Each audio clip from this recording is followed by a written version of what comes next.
हम आपको ऐसी ही एक घटना से परिचित करवाने जा रहे हैं जिसके पीछे क्या कारण है ये तो नहीं पता, लेकिन गांव के लोग इसे अपने पूर्वजों की आत्मा से जुड़ा राज मान रहे हैं। गोरखपुर उत्तर प्रदेश के पास एक छोटा सा गांव है।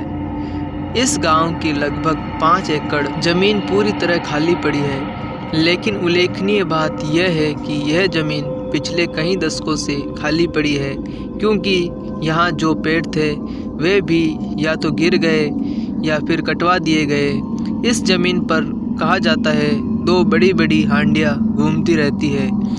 2 हांडियाँ जिनका मुँह एक दूसरे से जुड़ा हुआ है और वह इस जुड़े हुए मुँह के साथ पूरी ज़मीन का चक्कर लगाती है। जो भी उन हांडियों को पकड़ने की कोशिश करता है उसे असफलता ही हाथ लगती है।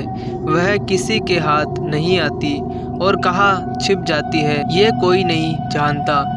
अब आप सोच रहे होंगे कि या तो यह कहानी मनगढ़ंत है या तो इसके पीछे कोई गहरा राज है। जी हाँ, इन हांडियों के वहाँ विचरण करने के पीछे एक गहरा राज है और गांव वालों के अनुसार वह राज है धन दौलत।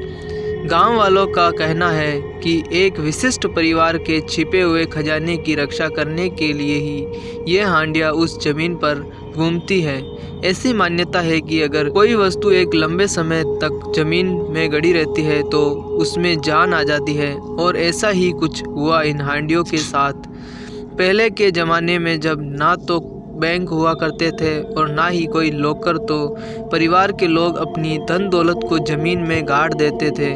काफ़ी समय तक ज़मीन में गड़े इस खजाने की जब किसी ने खोज खबर नहीं ली तो वह खजाना जीवित हो उठा और उस ज़मीन पर भ्रमण करने लगा।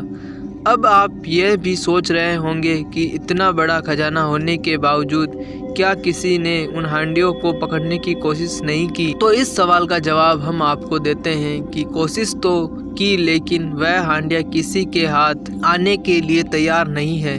कहते हैं इन हांडियों में उस परिवार के पूर्वजों की आत्मा है और वह जिसे अपने उत्तराधिकारी के रूप में स्वीकार करेंगे उसे ही वह खजाना सौंपेंगे, और अगर किसी ने जबरन उन हांडियों को पकड़ने की कोशिश की तो इससे जान का खतरा भी हो सकता है।